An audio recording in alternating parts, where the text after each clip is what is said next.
Okay, it says Great. we're good to go.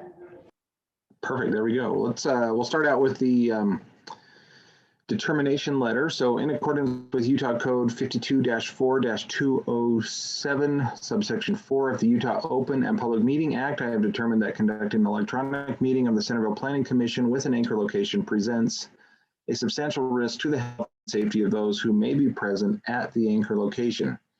This determination is based on the facts and circumstances surrounding the COVID-19 pandemic. And with that, let us begin, if we could, Mackenzie, with a Pledge of Allegiance.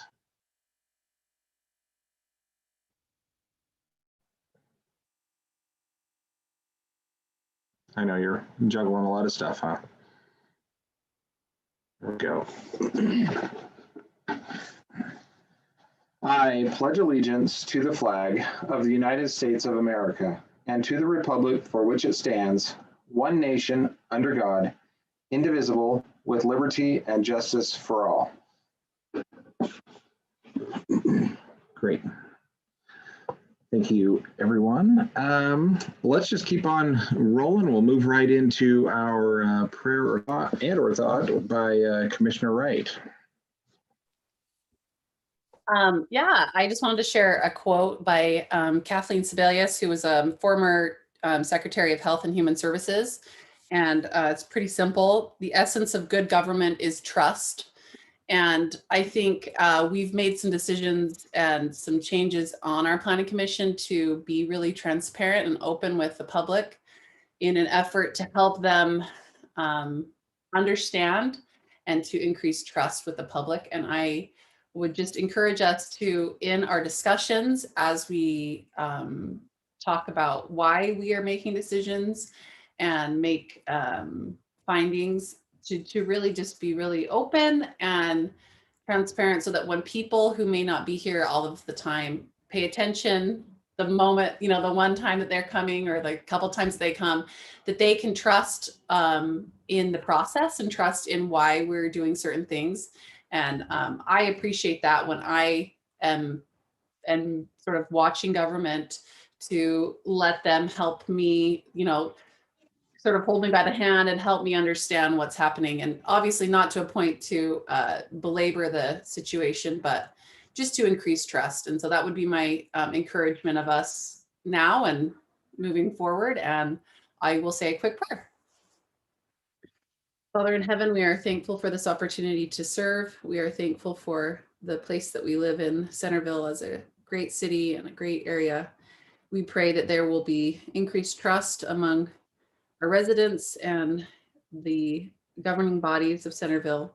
We pray that our leaders will be able to uphold that trust, and that we can do our best to, especially as a planning commission, to work towards understanding and make decisions that will benefit our great city and its individual members. We're grateful for thy love and our blessings, and say this in the name of Jesus Christ. Amen. Thanks, Becky. Yeah, really quickly, just one thought that I had while I was reading that determination letter thing, is it was 1 year ago tomorrow, on March 11th, during our planning commission meeting, when, for me at least, the world changed. And so that was the last meeting that we had in person. It was during that planning commission meeting when the Jazz game was canceled and everything seemed to just kind of change at that point. I know I'm looking forward to getting together in person again. I feel like hopefully we're getting kind of close to that, hopefully sometime soon, and see all your faces in person. That'd be great. So anyway, just kind of feels like a momentous occasion 1 year later. So let's move along to our next item on the agenda. We're going to talk about parking again for the third round, I think it is, right, Corey? We'll talk about commercial parking standards this time. We'll turn the time over to you, Corey. Appreciate that. I'm trying to find the backup. I'm not sure where I put it. Let me I thought I had it open. I'm going to search back here. There we go.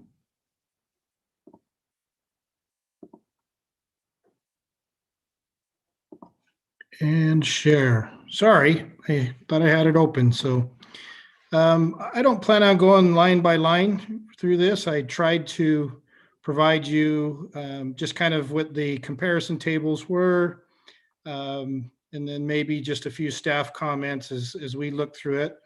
The one I'd like to focus on, because I think it's kind of highlights why you wanted to look at the review table, is if you'll scroll down to the vehicle repair section. It's in red. I listed it in red. I think that's the one. This was the, if you recall, the Mr. Dave Bell and his auto repair facility doing an expansion, and there was a discussion. He proposed, I believe, some parking stalls as low as 23, I think, in his parking study. The city engineer reviewed it and recommended, I think, up to 35. The planning commission looked at it and kind of set their sights at about 40, 45 parking stalls that he had looked at. And the code with the expansion required 80 stalls. And there was a lot of debate about why a repair facility would need such an intensive calculation, because the auto repair had a 1 stall per 250 square feet, which is exactly the same as retail sales is a 1 stall per 250 square feet of gross floor area. And the gross floor area is the entire building, not just a portion thereof. And so if you look at the comparison, the reason I raised it in red is I did a preliminary calculation on Mr. Bell. He had 12 bays. If you did 3 stalls per bay, that's 36. He has a small office area, so I don't think it would be much more than maybe 8 to 10 stalls. And so I think the commission, through brilliance on your part, when you focused about 45, that's probably right where some of these other ordinances from other cities would land with his project, which I think then vindicates Mr. Bell's concern of requiring 80 for a repair business. And so I found that kind of fascinating as I compared it to other cities, that I think Mr. Bell did make an argument that 1 per 250 square feet seemed excessive for his use. And so I thought that was interesting. So I don't plan on going through these changes. I want to allow you to discuss the changes. I did in the memorandum to you, showed you the other categories and some of the uses you've identified for us to study. And so I'm basically just looking for a little bit of direction here. Do you agree with some of the comments, particularly those in yellow and red? Should we add those to the list to work with our city engineer and look at the parking studies that they recommend, compare it to our ordinance, and then compare it to the other cities' ordinances in more detail as we consider actual amendments?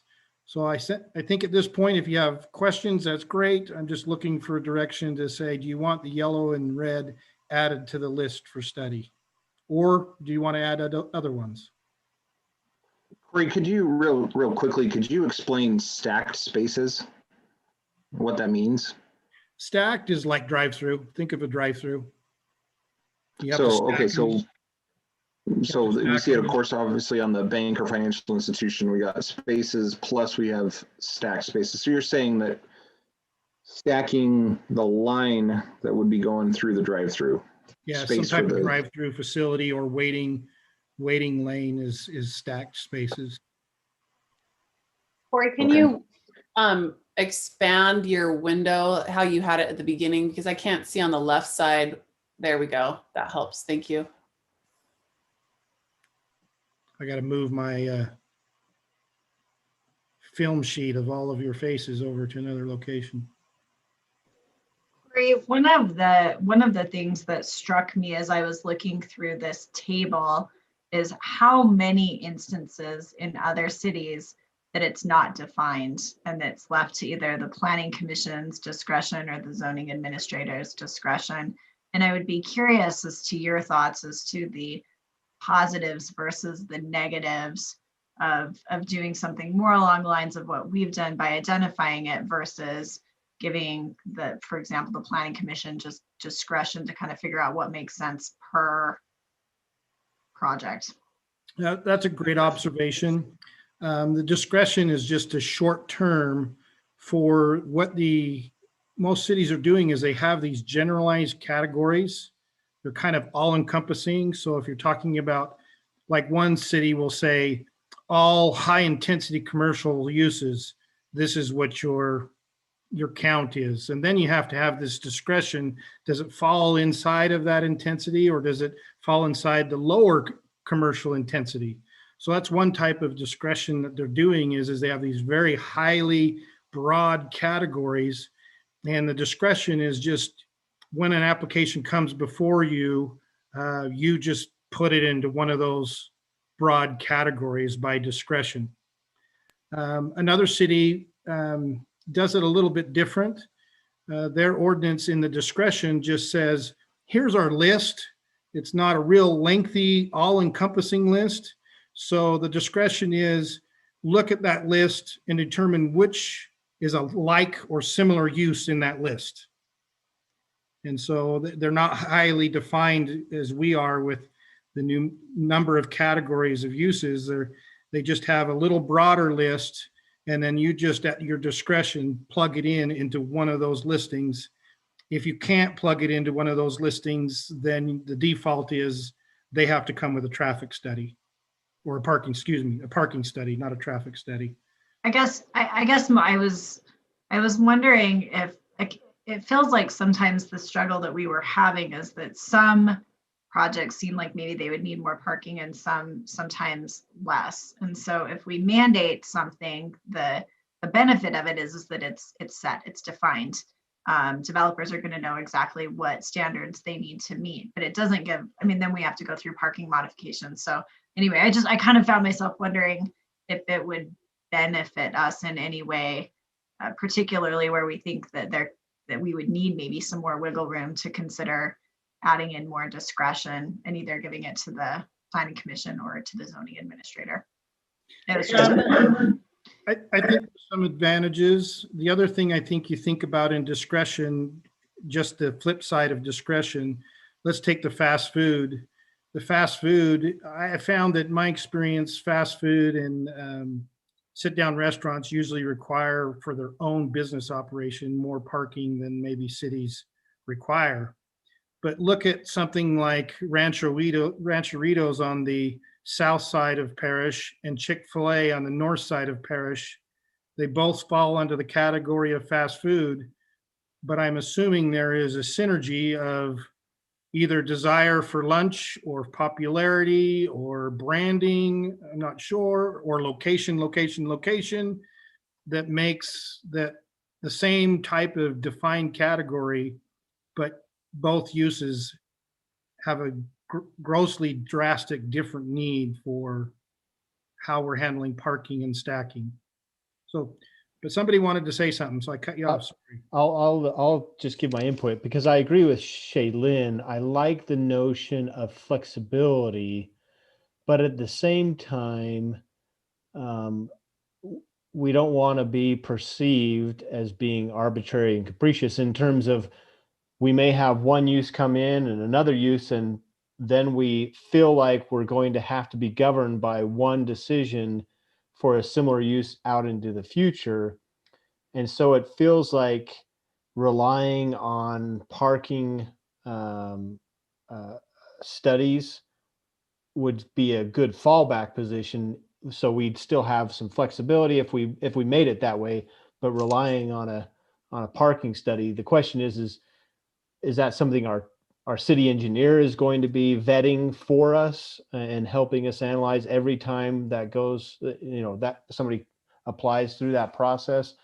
So I think it's a tricky situation where we do want that flexibility, but how do we do it in a way that's transparent. Like Becky said to open her meeting, let's be transparent about it. And for anybody trying to apply for a parking variance or even creating a new development, knowing with some certainty what they're going to have to provide. I don't know felt what the the right same answer is. way. I felt the same way, Spencer and Shaylin. I looked at that and I was like, wow, there's so many that are not defined. And I wondered, is this going to create more work? Because part of the reason why we started this whole discussion was, well, we're getting all of these parking modifications again and again and again. So there's got to be some, push point that we're kind of missing here. So can we make some modifications so that we aren't having, or make some changes so we aren't having parking modifications come all of the time?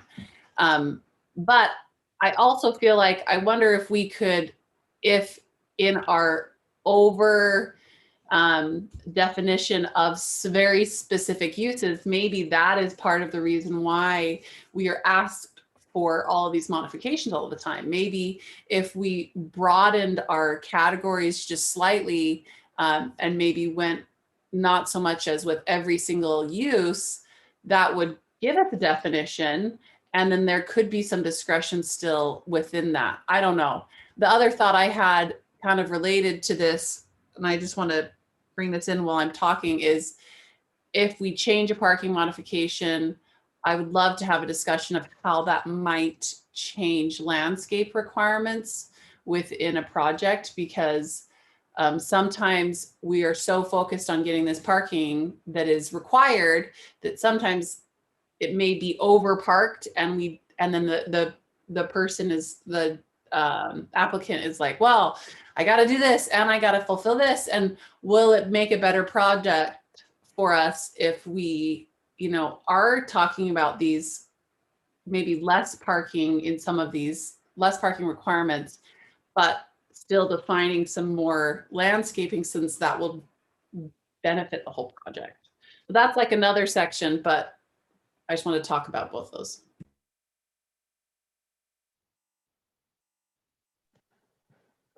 Those are good thoughts on that. I think, for me, as I look through this list, for part of the reason why I think we're talking about this is, sure, Dave Bell may have been the straw that broke the camel's back, but it felt like we were doing a lot of parking modifications there for a while. It felt like every meeting or every other meeting we were talking about a parking modification. And so part of the idea there was to, like Becky was saying, reduce the total number of parking modification requests that we're getting, and maybe we need to reevaluate and figure out if we make sense. And so that's why I definitely appreciate the work that's been done to, compare what we have to what the other cities are doing. And I think in general, I like the recommendations there. So, office general feels like something that we've seen parking modifications for in the past. So if we were to take a look at that and maybe trim that just a hair, it seems like, whenever the parking modification came in, we were just reducing it from what the code was saying anyway. So, why not? But, and I do agree with the descriptions for, Corey, you put down for recreation, entertainment, indoor, consider a different method for that, because those are pretty varied types of things. And, I can't imagine we're going to see a lot of those ones. Maybe that's one where we would say needs to be some discretion on that, because they're so varied and rare at the same time. So, and then same with research service. I don't even know what that is, but anyway. So any other Does anyone thoughts have from any anybody else? interest in like looking at these not on a use list and just maybe looking at them in a slightly broader general category? Or are you all feeling like just keeping it with the use, the actual usage is, that more specified approach is better? I think the uses really dictate the parking needs in a lot of ways. And so I think that the uses are important. I agree. I think specificity in terms of parking uses are really important. Okay. I'm going to throw out a wild idea, though. So I like having some definition as to what the parking is going to be to give people some expectation about what's going to be expected.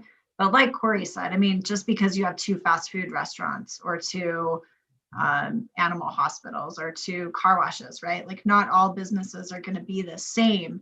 And so what if we were to give ourselves, I'm almost thinking of an overlay, and I'm speaking out loud here, so this could be an incredibly dumb idea, but what if we give ourselves an overlay and out to say that our default is going to be what we include in this table, but that if an applicant can come forward with a parking study to say, actually, in my specific case, on this specific location, we don't expect to need that much parking, then that gives us sort of this alternative avenue to actually look more closely on an individualized case-by-case basis and use what parking makes sense based on parking studies. Just wild idea.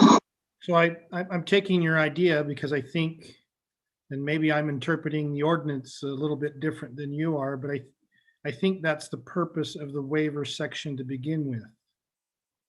And so I think what's my perception, and I could have a wrong perception, but I think the commission has been well versed into playing the role to be fair and use Commissioner Wright's word, transparent, upfront with people so they know their expectations. And I think because you've been so disciplined in that when a waiver comes along, it has a sense to you that maybe we're favoring somebody over another or a situation over another. And does that put back to this precedence? Does this give us a place where we're establishing a precedence? But I think if you look at the parameters of the waiver, it really is saying, hey, your situation might be different, and it's based on this use in this situation, and therefore we can modify it.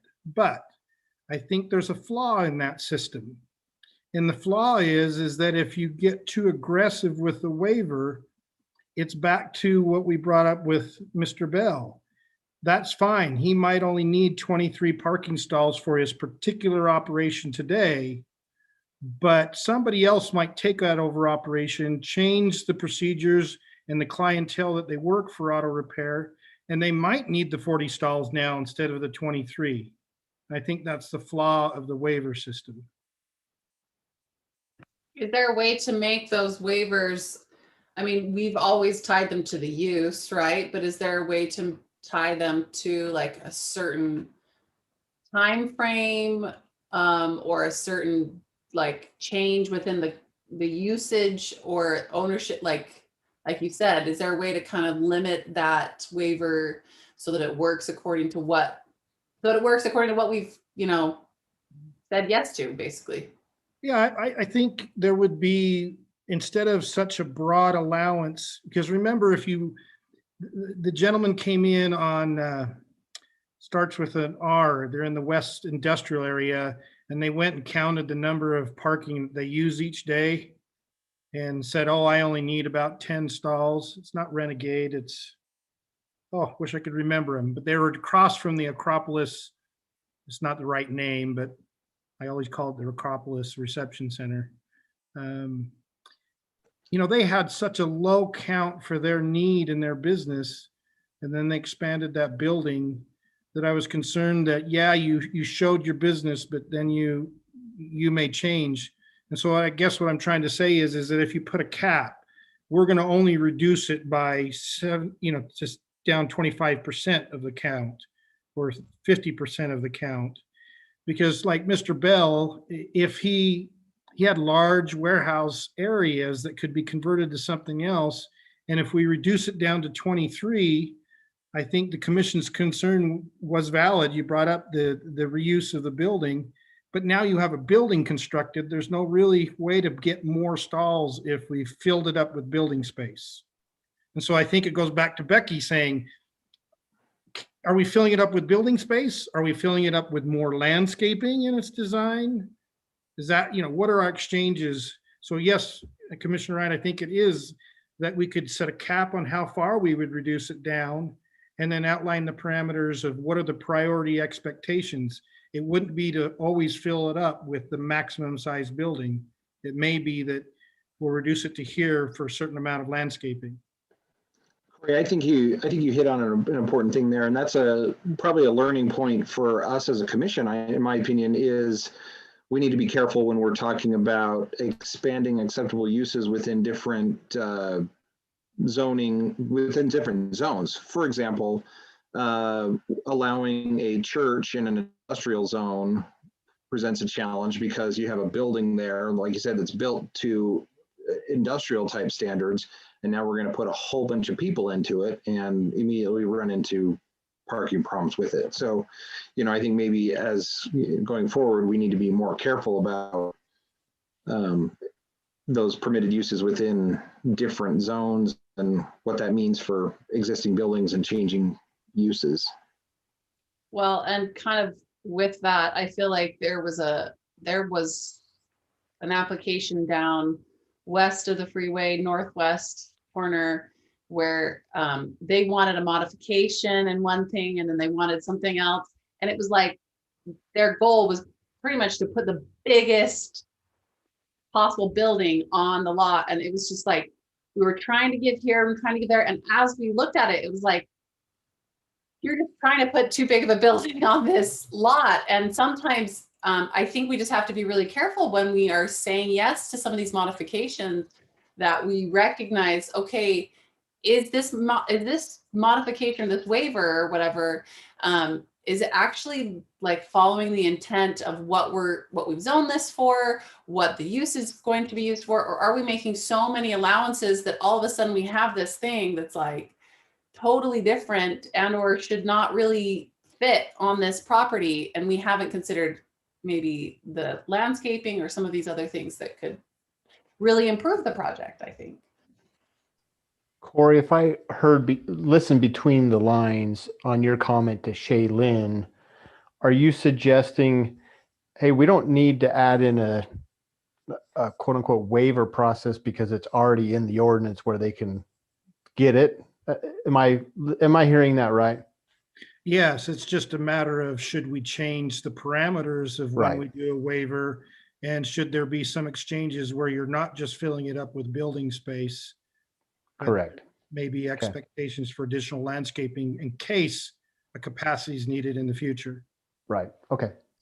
Spencer, Corey's actual response was, with all due respect, Commissioner Haben, that is what we already have with regard to parking modifications, which was a very valid point, Corey. This is why I rely on staff. We don't, we're unpaid public servants. That's why we have paid public servants. Yeah, I'll take my lumps. I'll take my lumps while they're deserved. I do think though that we should be careful. I mean, while there's always a give and take on this, because while I was thinking about your comment, Becky, about we want to make sure that things are underparked, but we can't always assume that a use is going to have the maximum use at all times, because then we end up with things like Kohl's and Target, where we are just so overparked. And yes, conceivably there could be something there where you would need all of that parking, but we certainly haven't needed it now. And the trade-off there is that now we have acres and acres of parking that we really just don't need. So I think there's always a give and take when we're making these decisions.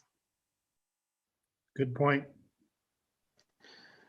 Perfect. Wasn't it Cassie that took a picture of those parking lots on Black Friday before COVID?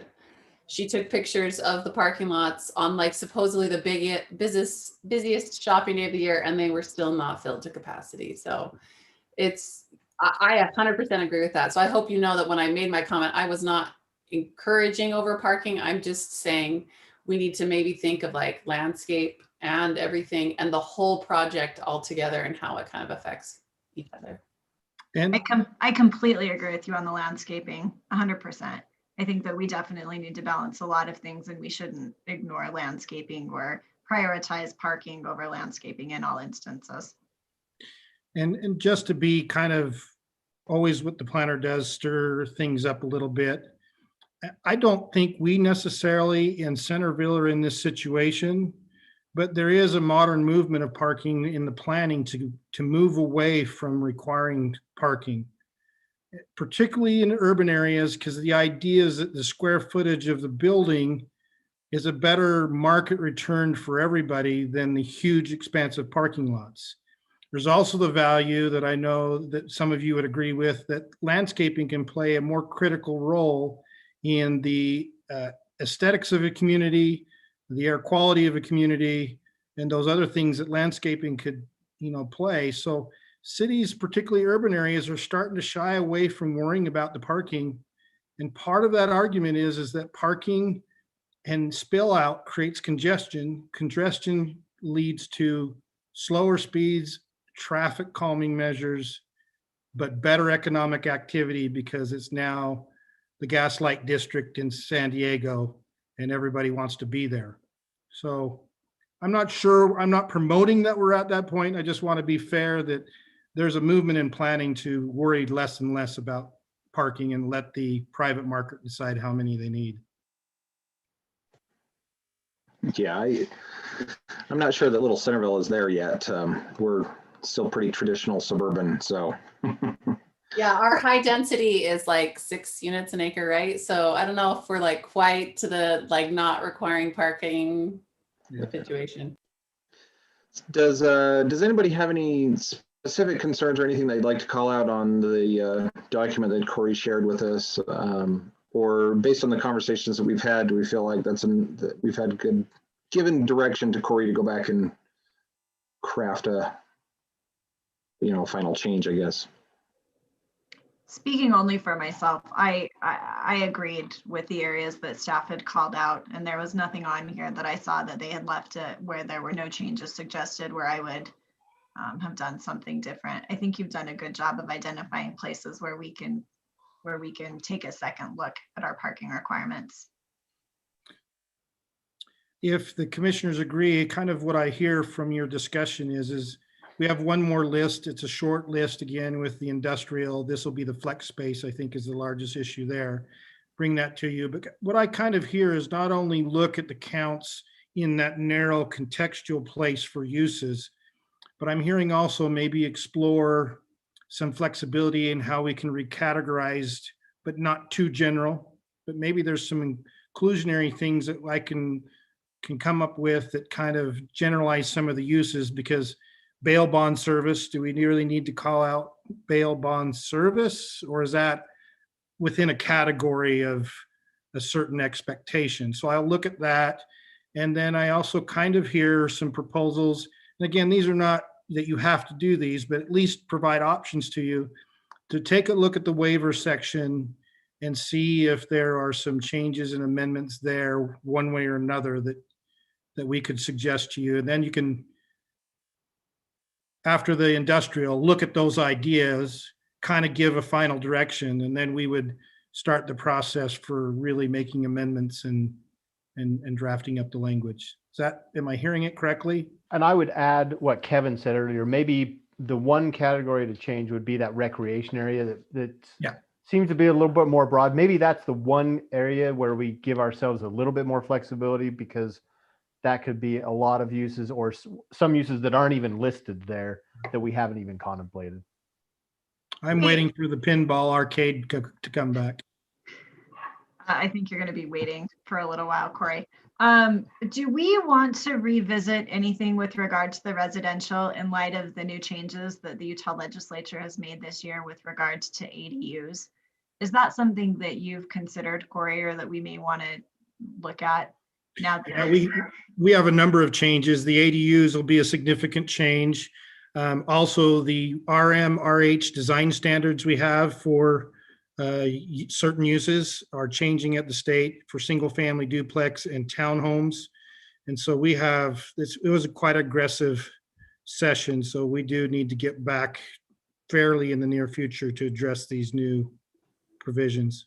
And I was just thinking of it more particularly with regard to ADUs and parking specifically, because I know that there are concerns that when you have ADUs that it can create parking issues. And I just want to make sure that now that we're going to be having more ADU presence in our city, that we're thinking about that with regard to parking specifically. Yeah. So I don't know if we want to look at that specifically next session or whether you just bring it back. we can throw that in if we beat it, if we beat the parking counts to any code changes regarding this legislative session. Yeah, I can add that in. So Corey, maybe talk about that real quickly. And I don't know if this is something that Lisa would also need to chime in on as well, but with the state's changes to ADUs, essentially, you know, does that make it so that whatever existing code we have restricting ADUs are out the window, or do we have the opportunity to craft some kind of parameters for acceptable ADUs, but we've got to allow them or something? That's a good question. What the Utah League of Cities and Towns did on the Fourth Amendment, and then there was a Fifth Amendment made to the bill. The Fourth Amendment, the Utah League of Cities and Towns argued the point that not every community is the same. And so we want to have a little bit of flexibility. That little bit of flexibility is somewhat limited, but they did allow opportunities for the city to weigh in registering them or licensing them.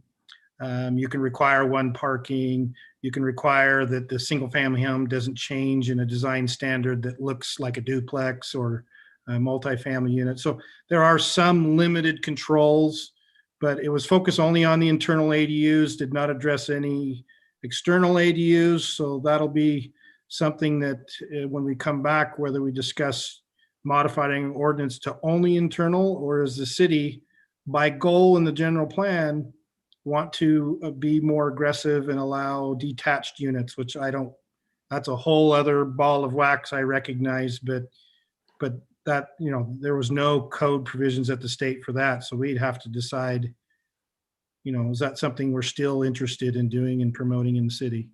Yeah, so I feel like that maybe the parking related to ADUs needs to be discussed when we discuss ADUs and the parameters around the ADUs themselves. And so, yeah, I'll work with Lisa as we list accessory apartments and guest houses.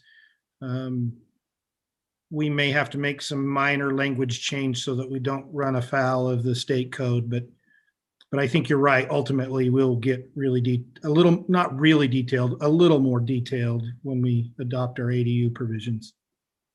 Perfect. Thanks. Okay. That was what I actually reached out to Corey. I think I copied the entire crew on my response back, but my biggest concern was the state ADU section only for the in-house, in-place ADUs, and he confirmed that was correct. But surely at some point, the detached ADU discussion will either be forced upon us or we'll have that discussion independently, I assume. Yes. Perfect. Thanks. All right. Anybody else have anything to talk about with parking? Any more instructions for Corey or? Okay, Corey, I think Heidi, you started saying something. You were trying to say something? I just was curious if we always require a traffic impact study, and if we do, couldn't we just couple a parking study along with that to review for our commercial use? That's a good question. The traffic study is a separate submittal requirement, and under the zoning ordinance, any site plan approval, staff can initiate a traffic study, and the commission can initiate a traffic study, or the city council can initiate a traffic study if deemed necessary. Now, traffic studies under permitted use become very difficult to implement because you can't really use your standards and manipulate them to match the traffic study. Traffic studies work better on some type of overlay approval, conditional use permit. And so I think our ordinances are a little too broad for when you can actually use a traffic study. But I think the better question would be is there an outlet in the parking ordinance that allows the commission to request a parking study if you deem it necessary? And the answer is we could probably draft language that allows you to do that. Yeah. But I got to check with Lisa before she kicks me under the table right now. Okay. Okay. We'll look forward to that then, Corey. Okay. Well, that was a good discussion. I feel like we covered a lot of ground, not just parking, but ADUs and everything else in between. So that's great. Look forward to the next thing there. Here's Lisa chiming in. Kevin. Well, is Lisa going to chime in on that, or she's popping up because she's in charge of the next conversation? That's true. That's true. Next one, but we'll let her decide. So we're going to talk about proposed zoning code amendments from training part 1 and part 2. I'll turn the time over to Lisa. Thank you. Yes, I was just getting ready for the next agenda item, but I'm happy to work with Corey on those items, and I appreciate the commission staying apprised of some of the legislative changes, and we'll certainly, bring those back to you. There's, as Corey said, it was an aggressive session, and we will have some work to do to bring some amendments to you. But yeah, the next agenda item, we've been doing some training, and for me, it's been a really great experience to reread the Land Use Development Act. And as I go through those training, I kind of review our own zoning code. And so I'm trying to make some changes, if there's anything that I think we should change in our code based upon the review of the statutes. And let me see if I can share my screen here. There we go. Did that work?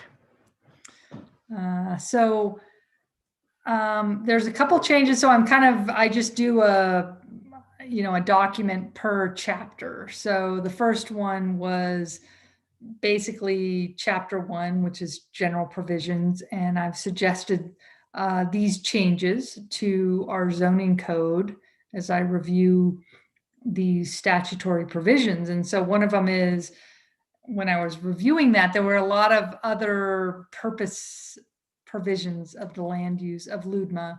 And I thought I'd kind of like to just reference all of those purpose sections. And so in section 1210, I'm just adding and any other purpose in the Land Use Management Act. And then also these applicable provisions, I was just kind of looking at those and thinking there's a few other things that we can add that are applicable. This chapter 20 or title 20, I'm working on this. This is my goal for 2021. Leftover from 2020 is to recodify our impact fees. So this is kind of a wish list item for me. I'll be bringing that to you. And as I mentioned, there's a conflict provision. I just want to make sure we're consistent with the conflict provision now in state law. So I've added that to our own conflict provision. And as Commissioner Wright mentioned, we should probably have a definition of geologic hazards ordinance. So I've added that. And so those are from chapter 1. And then let me see if I can also share, let's see. I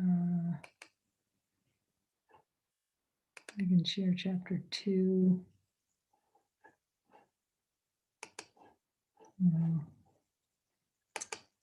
Anyway, I'm proposing some amendments as well. Let's see if this will come up. Okay, here we go. So I'm also proposing some amendments to our noticing provisions. So first of all, I want to clarify that, there's noticing for a public hearing and there's noticing for a public meeting. And those are two different things. Public hearings, people can comment. Public meetings, we just have a meeting. And so I just, throughout this 1221-050, I'm making the distinction between public hearing and public meeting. Aren't all of our meetings public meetings? Yes, they are. Everything is public meeting, but only some items, for instance, I think we have a public hearing for a conceptual site plan, but we only have a public meeting for a final site plan. It's not a hearing necessarily. So I'm just adding that in. I remember at one point you showed us like a chart of when hearings are required and then when we have them as part of our, there's some left up to discretion, I think, right? And we had some public hearings for like administrative things and I can't remember exactly what happened with that, but I think that was a helpful tool for us to see. And with this noticing of public hearings and public meetings, is there a way to put that in this chapter so people can see, or is that more just internal stuff? I suppose we could add the chart. Maybe I'm just a visual learner. I do agree. I mean, the noticing is complicated, and that was sort of the whole idea of the last meeting is, yeah, and showing that chart and whether people need to see that, but that's fine if you think it's a good suggestion to add that. But well, even just the section of public hearing and public meeting, maybe, so I'm talking about that chart, but I'm also talking about the other chart where it talks about what area in our code is required for public hearing or public, like, is there a way that the public can access, oh, I am doing final site plan, so I'm not going to have to do a public hearing or whatever it is, just having that also pretty easily accessible. Mm-hmm. Yeah, and I think, so, we've been working on the subdivision ordinance, and I kind of want to mirror what the state code has done, which is they have an entire chapter just on noticing requirements.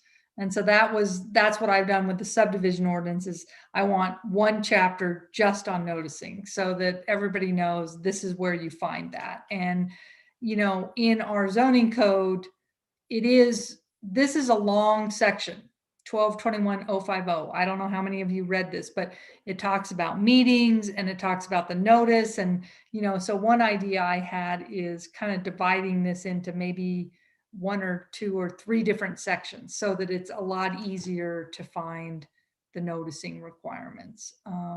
Like dividing this into here's the public meeting requirements and then here's the public noticing requirements. But anyway, so the minimal proposed amendments that I have is just kind of accentuating that there's a distinction between public hearings and public meetings. Hey, Lisa, in that vein, if we're going to distinguish between public hearings and public meetings, I would just recommend putting public before meetings in your heading so that it's consistent. Because right now the heading still reads public hearings and meetings. Yes. Okay. Yeah, that's a good, yeah. Okay, so public hearing and public meeting. I mean, typically in terms of grammar, public should, represent hearing and meeting, but I like just making it clear. But transparency, right? What's that? Transparency, right? That's the exactly. But the big change in this, and I don't know that this will be successfully adopted, but I am suggesting that it's very, and I don't know if this bill has been passed, but there were some proposed amendments to the newspaper notice. And newspaper notice is very problematic for cities because now newspapers only publish once a week. Everything else is online. And we have all of these newspaper notice requirements. And the newspaper notice requirements are really about 10 days out. Like if we want something published on a Saturday or a Sunday, because that's when the 2 newspapers in our area publish, we have to, tell them a few days ahead of time. And then, it takes a lot of time to make sure we get that notice. So I'm proposing that we actually reduce, because statutorily we're only required to have 1 newspaper notice public hearing, and which is the first public hearing at the Planning Commission. We don't have to provide newspaper notice for city council meetings because that's the subsequent public notice. So I'm proposing that the notice for subsequent public notice, public hearings at the city council level is 3 calendar days, which will allow us to provide that notice the Friday before the Tuesday. And this is a big deal. I mean, it's reducing it from 10 to 3, but on some of these really simple issues, if we have a planning commission meeting on a Wednesday, we could maybe get it in the packet by Friday. And I know that puts a lot of pressure on Corey and Mackenzie, and we're not always going to meet that because the applicant doesn't have everything. But if it's a really simple item, we could do it. Because if with 10 days, we can't get, it's 3 weeks away, which sometimes is a long time for people to wait. So that's the proposal. And So Lisa, yeah, along those lines, it was Senator Maine's Senate Bill 201 was the one that talks about public noticing, and it did pass. So did or didn't? It did. Okay. It did pass. So assuming the governor doesn't veto it, I would expect and kind of hope maybe that we would remove the newspaper noticing out of this section then when we come to talk about this in a final form, right? Yes. Now, I did email Senator Maine and said, well, wait a minute, you didn't add a lot of these other newspaper notice requirements. So it was very hit and miss. If you actually read it, it doesn't exclude newspaper notice for rezones, but it excludes newspaper noticing for general plan amendments. So Lisa, there was a first substitute, and in my reading of the first substitute, it went through and it picked up some of those sections. Good, and I hope it got the compensation schedule. That was my email to her, is you should really add a lot of other things, but yes. So I think given that legislative change, I agree. I need to go through this whole section and decide, because if yes, we will. My suggestion would be, if the state legislature has said we don't have to provide newspaper notice, my recommendation to Centerville City is eliminate that newspaper notice wherever it's required, because that's not where people get the notice.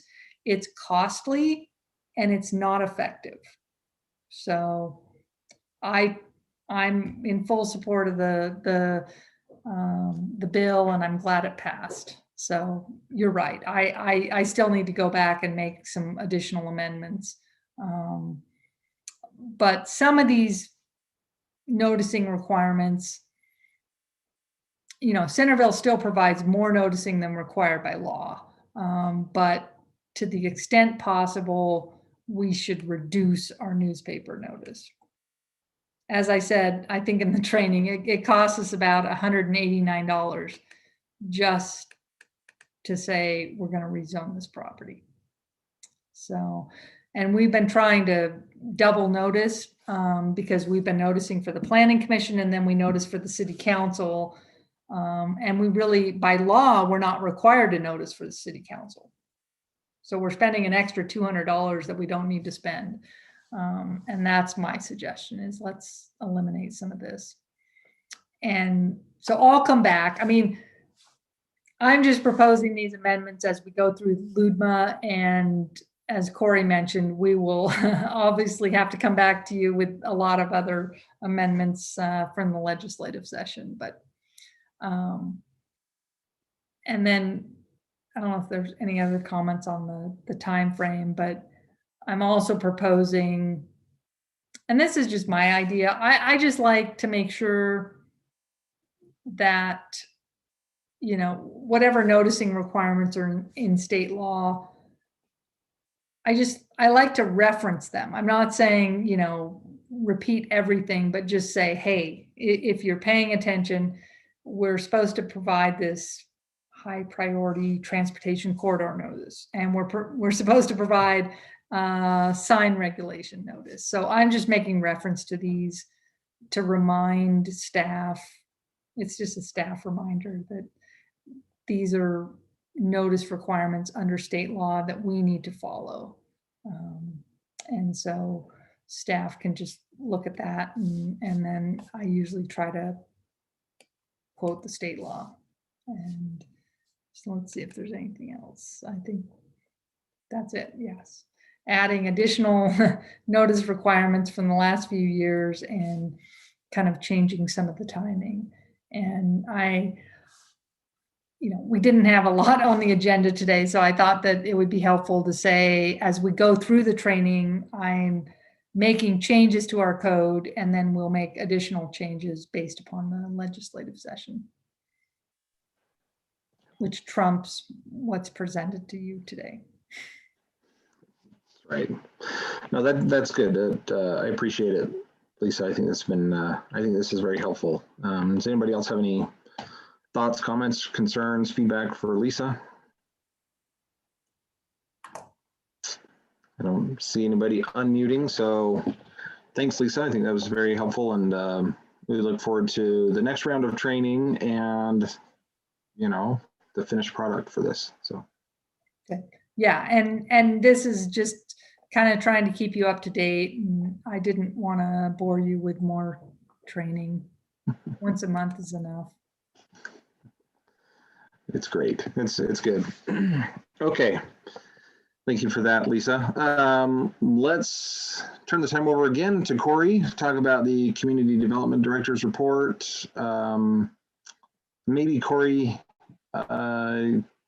you can talk. You've got it on the agenda there to talk about a request for goal planning. Maybe we can talk about that a little bit. So I'll give you some time, Corey.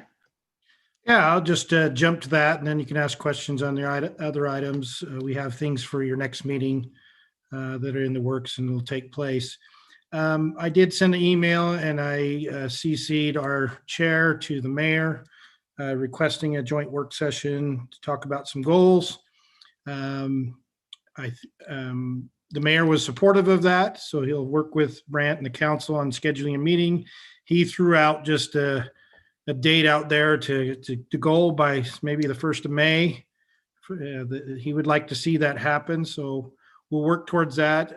It sounds like what we're hearing, though, I think what's important for the commission is that the city is going through the process with their IT equipment at City Hall, and the plans are to move to a sort of hybrid situation where we will meet as bodies at City Hall, but there may be those that can't or are uncomfortable meeting in a group setting. And so there would be a tie-in with Zoom or something of that nature for people to participate in. And so they've been working on that for the last while. And it sounds like that's the direction the city is trying to head. I'm not sure when that technology and integration protocols is going to take place, but it would be, fascinating for us to be able to meet in person, but also keep the door open for those who can't or for whatever reason, technology streaming would benefit them. So we'll work towards that goal. Perfect. Thanks, Corey. So looks like we got several things coming up for our next meeting. And it sounds like we are not going to have trouble with the quorum for that, hopefully. But anyway, let us know if plans change. Let's move along then to really the last item on our agenda. We'll talk about the minutes from our February 24th meeting, our last meeting. And we'll go through these in the usual fashion, page by page, through the 5 pages. Anybody have anything to discuss or change on page 1? Page 2? Page 3? Page 4? Page 5? Great. The chair will entertain a motion. I move that we approve the minutes as unamended. Second. Great. It's been moved and seconded. All those in favor say aye. Aye. Aye. Any opposed? Great, perfect. Then I will make a motion to adjourn. Do you have a second? I'll second. Do we need a Great, thanks, motion? Do we Shannon. need a second for that motion? I thought the motion to adjourn is just, I'm just interested. Robert's not. rules of order. This sounds like an whatever. excellent question for Lisa, our Robert Rule of Order. I'm Excellent. just interested. I thought that there was not a recommend required, I can't but maybe you remember can whether come back to us and let us know next time. I can't remember whether it's whether it requires a second, but I do believe that a motion to adjourn is non-debatable and we just vote on it. So Maybe that's it. Typically do have a second, and Okay. but it doesn't necessarily need a roll call vote or a voice vote. great. It was 7:59, Becky, and now it's 8:01 though. I'm sorry. I know. I'm asking all the questions. I always ask the questions. That's fine. That's just fine. Anyway, so we do have a motion and a second. So all those in favor say aye. Aye. Bye. Aye. Any opposed? Perfect. Then we are